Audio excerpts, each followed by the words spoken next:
Hello friends, இன்றைக்கி நம்ம என்ன பண்ணோன்னா ஒரு கிழங்கு பிடுங்க போகிறோம். எந்த கிழங்குன்னு வாங்க பார்க்கலாம். இந்த செடியில் உள்ள கிழங்கு தான் இன்றைக்கி பிடுங்க போகிறோம். இது வந்து ஏரலைக்கிழங்கு, எங்கள் ஊரில் நாகர்கோயிலேருந்து வாங்கிட்டு வந்தது.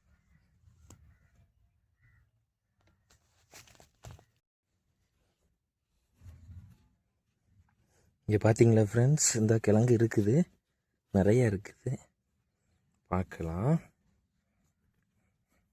இதான் கிழங்கு, இந்த கீழே அப்படியே போகுதா, அப்புறம் கீழேயும் ஸ்டெப்பாக இருக்குது. இது ஆழமாக தோணுனா தான் எடுக்க முடியும். கிழங்க பாருங்கள், 1 கிலோ கூட இல்லை, ஏமாத்திட்டு 9 மாதம் ஆயிட்டு. இங்கே பாருங்கள், 1 கிலோ இருக்கும். ஆனால் மரத்தை பாருங்க, நல்ல பெரிய மரம்.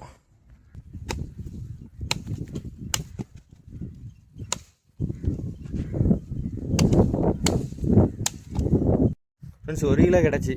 இனிமேல் இந்த குச்சை வந்து நம்ம வெட்டி அடுத்து தழுக்க வைக்கணும், அடுத்த 6-7 மாதத்துக்கு. இப்போ 1 கிலோ கிடச்சி. அடுத்து இன்னொரு செடி நிற்கிது நமக்கு, இந்த ஒரு செடி நிற்கிது. இது வந்து இன்னொரு 2 மாதத்தில் விளைச்சலுக்கு வரும், பார்த்துக்கலாம்.